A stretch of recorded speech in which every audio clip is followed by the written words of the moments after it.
Hello, it's Wednesday, May 9th, 2018. I'm Steve Houston with Compass Communications, and I'm here again with Joe Terril of Terril & Company, and we're going to get an update on the markets and investing.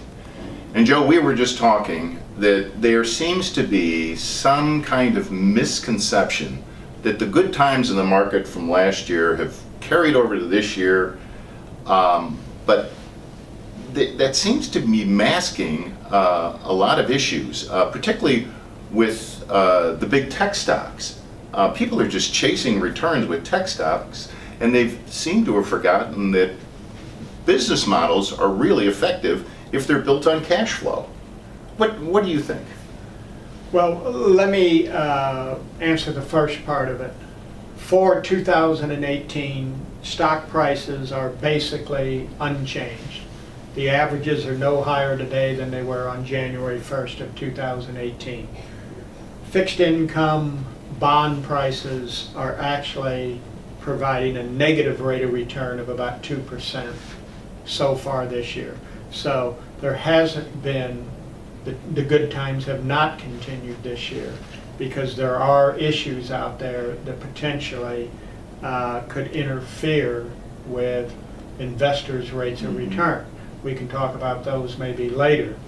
However, you touched on the fact about the tech stocks. If you take this momentum of people just chasing these tech stocks higher and higher in price, investing not for cash flow, dividends, profits, but simply because they're going up, I bet they're going to continue to go up. If you take those tech stocks out of the market, stock prices actually are down 10% this year. Mm-hmm. And you can see it in some very good companies.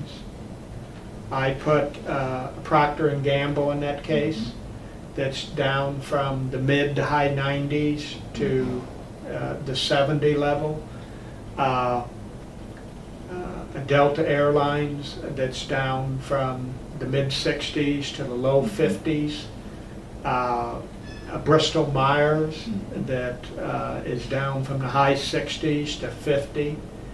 There have been, and I could rattle off if we had time, another 10 or 15 as examples of the underlying market is not performing at all. The only thing keeping the average unchanged on the year is this continued chasing of performance by playing musical chairs. I think I can buy this stock and it'll go higher and I won't get caught when the music stops and someone looks around and goes, yeah, but did this company ever make any money?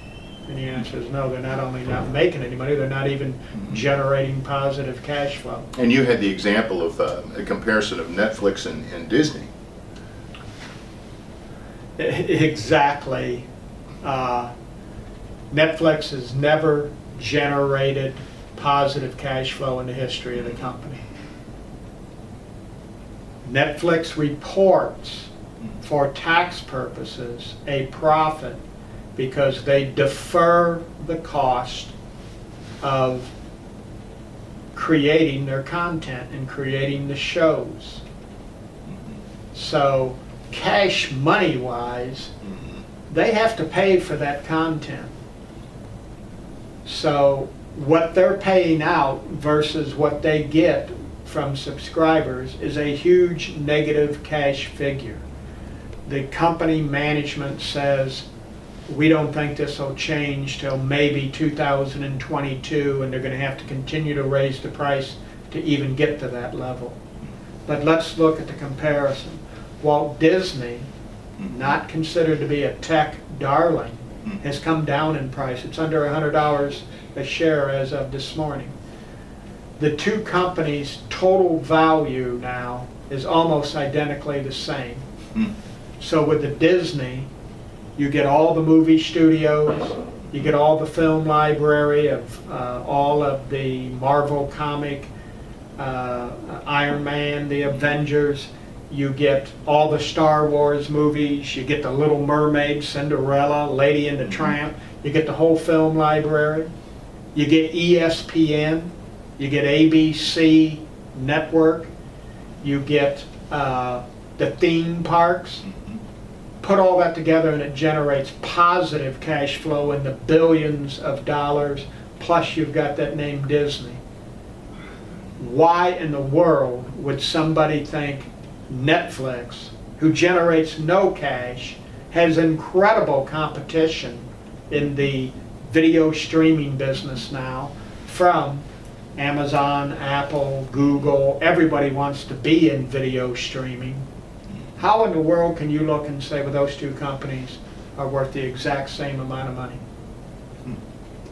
This gives you an idea of how overvalued these things are. And when, not if, when this changes, it's not going to be pretty what's going to happen to some of these tech darlings. That's interesting, Joe. Let's take a look at the larger economy. You know, it's a little bit of a mixed bag out there. As we were talking, inflation numbers are out today. They don't look overly alarming. Corporate profits look good. Stocks are largely unchanged for the year. The bond market's down 2%, but oil is up and interest rates are up. Where's your mindset with this? You're still cautionary? I'm still very cautious because I see this speculative bubble in the tech stocks, and that worries me. But let's just real quick talk about the positive side of the ledger. I'm in the camp that the world economy is going to continue to do well. The United States economy is going to continue to do well. That's a positive. Corporate profits are doing very good. That's a positive. This last weekend, you see someone like Warren Buffett, who's very bullish. You have to respect the man and what he's accomplished and say those are positives. But on the other side of the ledger for equities and bonds, you're facing a number of issues. Inflation is moving higher. We're beginning to pay the price for all the money that we printed 8 or 9 years ago to provide liquidity to get out of the severe recession of 08-09. So even though the inflation figure this morning was relatively tame, we're still running inflation at 2.5% or more year over year. So you have inflation going up, that's causing interest rates to go up. A 10-year US government bond today is back over 3% yield. A 2-year government bond now is up to 2.5%. It hasn't been dramatic, but interest rates are moving higher. When interest rates go higher, the capitalization rate of all investments must come down, and therefore asset prices come down as interest rates go up. We still have a potential trade war with China. We have this issue of now oil prices are over $70 a barrel. The president dropped out of the Iran treaty or et cetera. Could higher gasoline prices cause us issues? So there are enough issues on the negative side of the ledger here that tell me it's still a pretty good time to be cautious. Now, if they want to continue to sell off shares in good companies, Walmart is down from 110 to the low 80s. Procter & Gamble, Disney, I mentioned some of the names.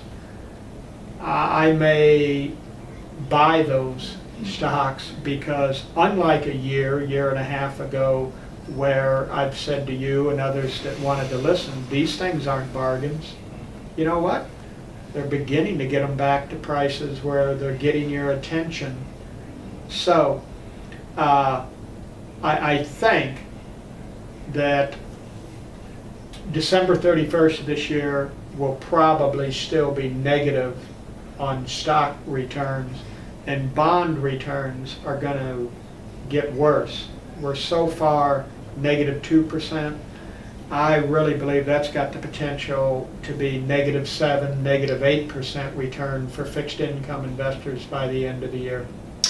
It's great information, Joe. Thanks so much. That's Joe Terril, founder of Terril Company, independent wealth management with $750 million in discretionary assets under management. Joe, we're almost near the midway point of the year. We ought to check back, say in June or July, and see how the markets and the economy is going then. Would very much look forward to it. It's going to be fascinating to see how some of these things play out over the next couple of months. Okay, thanks so much. Thank you, Steve. And thank you for joining us.